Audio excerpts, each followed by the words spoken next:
Hey there, internets. This is Kyle with another edition of the My Business Launch Secrets YouTube channel. This is day 121 in this video series, or I should just say it's more like video number 121, not exactly day 121, in my journey from $0 to $1 million in starting a new online business from scratch, doing this part-time because I still got a day job, bills to pay, and kids to feed. So I will admit, it's been several days since I last recorded one of these videos, about a week, I think it's actually been, since I actually recorded this video. Of course, if you're following along at home, you don't really know because whatever the video says, day 121, and the last one said day 120. So in that world, just ignore that it's been multiple days since I recorded anything because who really cares? Again, these videos are more for just, a video diary of sorts for myself. I'm at a point in time in this journey that I'm not sure exactly if I'm going to continue these much longer, to be quite honest. And that's maybe, would be because I'm considering putting my plans on hold to starting this whole online business thing. Again, it's been a bit of a journey just kind of thinking through, number one, just learning like some basic things about business and about whatever, marketing and how to build an audience and how to brand yourself and all this sort of stuff. So yes, learned a lot in, listening to guys like Russell Brunson and Alex Hormozi and a few others.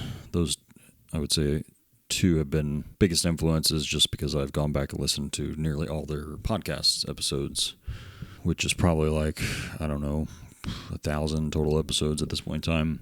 This is, my listening over the past 8 months or 10 months or maybe even a year at this point, I guess. And so I've learned a great deal over this time period. Interestingly, I think what I have learned actually will help me a bit more in my day job, or what I think it will soon, and even more so in a likely future job that I will be taking on here maybe in the next month or so, even though that was never really the intent, again, of learning all this, how do you build your own business and how do you, again, do marketing and all this sort of stuff. That was never the intent in terms of influencing my day job. Traditionally, my day job, I would just say, it's engineering focused. I am an engineer. What I do these days is a little bit more program management, just kind of managing tasks for customers, basically, and being sure shit gets done.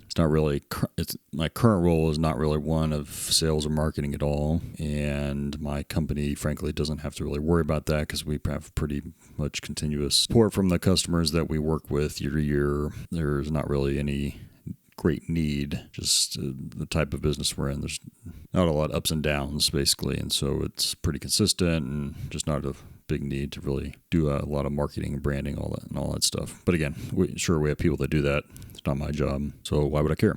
But in the new job, it will be more not marketing focused, but sales focused. Business development is what they call it. This is what you do when you're an engineer and you want to do something a little bit different. You don't want to be the guy actually having to come up with the detailed designs or plans and actually build stuff, but you want to let all those smart people come up with the cool ideas, and then you just get to go tell the world about it and ultimately get new customers. It is sales. It's a little bit more hand-to-hand combat as opposed to, hey, let me come up with my broad email campaign to generate a bunch of new customers. That's not the type of business I'm in. So this is much more relationship driven, making very large dollar sales. Many, many millions of dollars per sale sort of thing. So those are much longer sales process and so on and so forth. So it is a little bit it is fundamentally different, of course, than, the typical Russell Brunson start an online business overnight sort of deal. But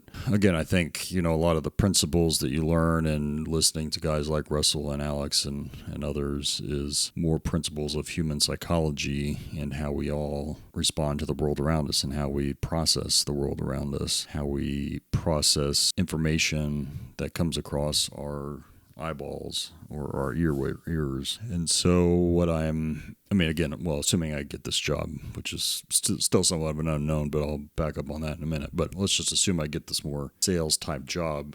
I think a lot of of those human psychology, principles of persuasion influence, et cetera, et cetera. Like those are all things that will actually be very helpful again in this new job. So I'm grateful for that. So that's why I would think if I ended up at least pressing pause on, this whole me starting my own business thing online or whatever, like I wouldn't feel like it's been just for naught, because again, I've already learned a great deal through this process, and it's something where I'm even much more confident that if there were ever a time in the future, I mean, this next job is a little bit more risky from like a job security perspective. So let's just say worst case scenario, company has to lay off a bunch of people and I get cut, right? I mean, yes, I could probably go back to like a regular job like I have now relatively easily, but maybe I just didn't want to do that. I just really wanted to go full bore into doing my own business. I feel like I would be starting from a good place, again, already having a lot of the basic knowledge and having thought through what exactly I would want to do in starting a new business, right? And so,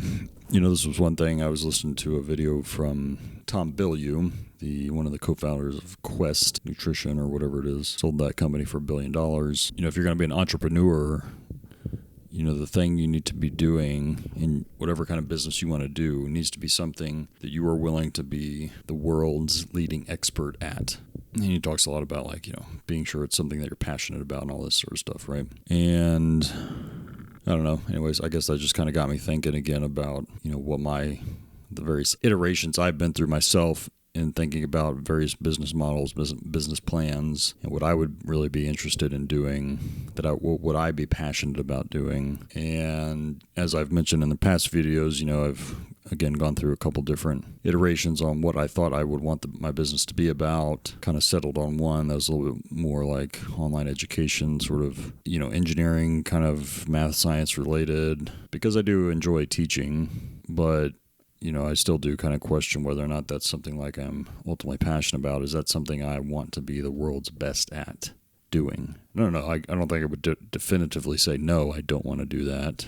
But I'm not sure I would definitively say, yes, that I do want to do that either. So, but I was on the path of like, look, I just need to try it out, at least put in some effort, at least see if I get any interest from anybody in the worlds to, tell me if this is a good path or not. And then I could course correct from there, right? And that I guess, still technically is the plan. But as I've mentioned in thinking about this new job prospect and having gone through, it's been like, I don't know, almost 2 months long of a process kind of get through here. And so it's, as I mentioned before, just taking up a lot of my kind of mental space, thinking through the various potential outcomes here with the new job and whether or not I really want to go with the new job or whether I should just tough it out in the shit job that I have right now today, et cetera, even though like even every day when I go into my job and deal with some bull crap, it's just like every day I met with something new where it seems like, God, can this get like any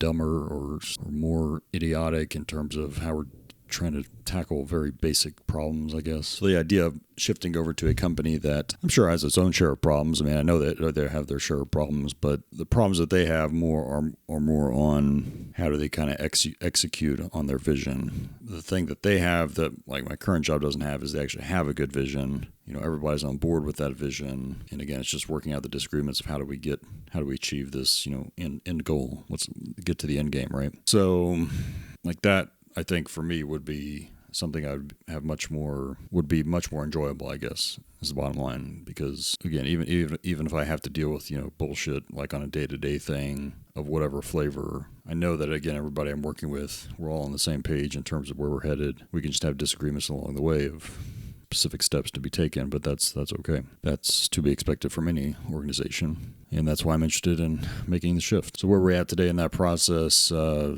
the reason I kind of have been lacking in recording these videos over the past week is just because I had to kind of gear up again about a week ago now, flew across the country, I'll just say, to the company's headquarters to meet with a handful of folks out there in person. So I spent like a half day, had lunch, all that fun stuff, and flew back. So it was just a quick overnight trip, flew back, and really wasn't sure how it went. I definitely thought some of the interviews, conversations, whatever, were pretty positive overall, but there were definitely a handful that I was definitely getting some vibes that maybe they weren't as enthusiastic about what I was bringing to the table. So I didn't know. And then this past Monday, I had to give a call to the CEO of the company, who was not out at the facility I was at last week. And he likes to do kind of a final whatever vetting or whatnot of everybody in the type of role that I'm going to be in, like a sales, customer-based role. So I had just relatively quick half-hour interview with him. And, he definitely asked some good questions. Not ones that I should have been surprised by, but ones that made me think a little bit on my feet in terms of how I wanted to answer them in a way that I thought would be honest, but at the same time not like shoot myself in the foot and make it sound like I am not capable of doing this job that they're wanting me to do. Because I do feel I'm fully capable of doing the job. Not that it won't be without its challenges and areas that I will have to learn and grow personally, but again, something I feel very comfortable in taking on. Well, I shouldn't say very comfortable. I'm comfortable taking it on, and I'm at a place in my life where I'm willing to accept more uncertainty in the roles that I take, and recognizing that this will force me to grow into those roles and force me to expand myself and grow and just grow as a person, right? So that's something I want to do. So I'm willing to accept a certain level of discomfort in the new job. But anyway, so he asked some good questions. I had some questions for him, so we kind of went back and forth a little bit. And, I thought it was overall a good discussion. The thing that I was kind of worried about was I had talked to somebody else in the company who's sort of been helping me along in this process over the past weekend before I talked to the CEO, and he kind of casually mentioned that, oh yeah, the CEO, like if he doesn't like you, he'll just veto everybody else that you already met with. So he has no problem, even though you've spent, 2 months working through this whole process, he has no problem just saying, oh yeah, I don't really think that guy or that gal's the right fit, give him the axe and we'll move on. As opposed to just more or less kind of rubber stamping, him maybe putting more trust in the people that are in charge of the actual hiring and him just wanting to kind of say hello sort of thing. So I was a little nervous about that for sure, but I kind of had to wait maybe 2 days. Didn't really hear much for a couple of days, but then did hear back from my friend and he had sort of talked to the different people out at the headquarters site, and that, yes, the general consensus was, things were favorable for me to move forward. And so, yeah, I guess the CEO did not give me the axe, so that's good. But that I still need to go back not go back, but I need to have another virtual conversation with the guy who will actually be my manager. And I'm pretty sure I know what he wants to talk to me about, just some logistical kind of things, not a big deal, I don't think, unless he's going to change his mind about like where he wants me to physically sit for this job, etc. But we'll see. I don't think it'll be a big issue, but might be a little bit of an uncomfortable conversation, but that's all right. And assuming we come to agreement that it'll be getting the offer, I presume, and me countering whatever that offer is, because you always counter whatever the offer is, because why not?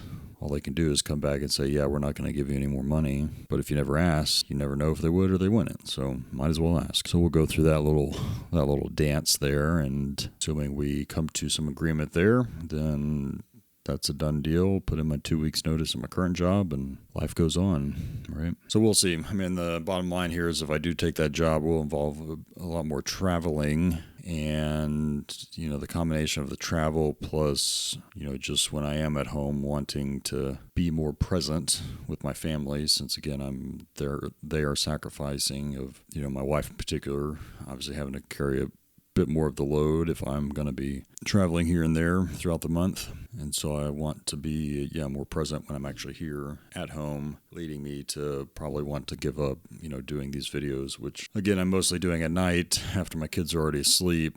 My wife is usually up for a little bit. We kind of hang out for a little bit, and then I come down to my lair here and record these videos and do various other tasks I have to get done. So yeah, time will just be much more limited. And even though I think it's still valuable for me to continue to learn more in this process of what it means to start an online business and what that would look like, and, continue to research and delve into things, and maybe continue the path that I was on with like this online education thing, but instead of probably being able to do that like more kind of full tilt, really building up a big following through all the social medias, maybe it might just be I'm only going to have time to record a video a week or every 2 weeks or something and just post that on the YouTubes, and again just try to get people to go to the website for lead generation purposes and build a list and just it'll be a slower growing process, but at least if I can start to get people on the list, then at some point when I feel I have sufficient amount of material or whatever to start a membership thing or do an online course, then at least I've already got some people on a list and I can use that to get some sales going. The only caveat to all that is I'm a little hesitant with, the business would still be like based around me, my image or whatever. And given that this new job would be a bit more of a public kind of role, at least within the industry I work in, I just don't know how I feel about having this separate, YouTube thing going on that people could maybe find. I don't know. Although I'm trying not to use like my full name, so I don't know if you searched my name, you would find that YouTube channel. I think you might be able to now, because in the original YouTube channel that I created, 8 years ago or something, I was using my full name because I was teaching a course at a college, and so my students were using these YouTube videos for the course. So of course I was just introducing myself as I was their professor, right? And the channel itself was branded around my name. So I've since changed that to just the generic PhD engineer, whatever, but I'm not going to delete all those old videos that I used my own name. So I know the Google bots obviously have already archived all that information and transcribed my videos with my name, me saying my name, obviously. So even if my name isn't actually in the title or in the description of the video, the data's still there, right? So I don't know. That's not a big deal, I guess, but is something I'm thinking about. I've been paying more attention to the site flippa.com, which is like an online business resale site. So people go on there, like if they have an existing website, maybe blog or whatever, just maybe generating some revenue from advertisements on the site or whatever, they will post it up and offer to sell it. So you pay them, fixed fee. They hand over the blog or the whatever, all the content and whatever the product is. They hand it over to you, and then you start collecting that ad revenue or however they're making their money. That gets handed over to you, and then you can just keep it as is, or you can continue to build on it, whatever the case is. And so I thought that was maybe a good option for me if I found something that just interested me that I could sort of just take over.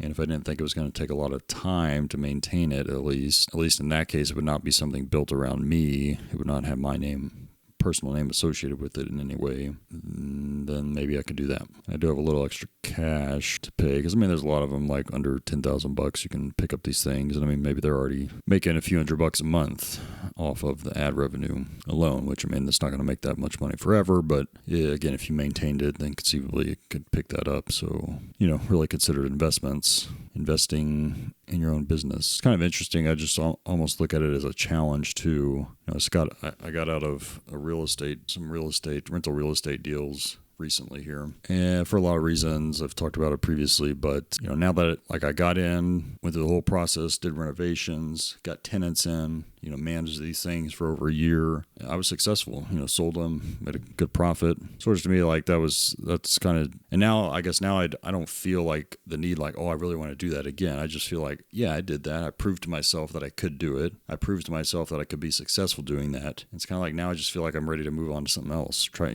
take on a new challenge. And so I don't know, maybe taking again somebody's existing business website, whatever, and just seeing if I can, take the techniques and whatever the stuff I've learned over the past year, apply some of those principles to an existing business and see if I can increase profits, and just get cash flow from that business, or flip it again for, make a higher, for a higher fee. Then that'd be interesting just to, again, prove to myself, can I actually do that? Do I have the skills, or can I develop the skills to make that work? It's almost like that's what's more interesting to me about a lot of these things, as opposed to building some, great big, whatever, following on YouTube around some specific topic or whatever, building a community, all these things you have to do to get a good big business going. But that is important if you want to get to the very high revenue businesses, I guess. So anyway, I've been rambling on there, so I'm going to leave it there for tonight. Hope you're all doing well. Keep on kicking ass, taking names. I'll see you on the next one. Peace.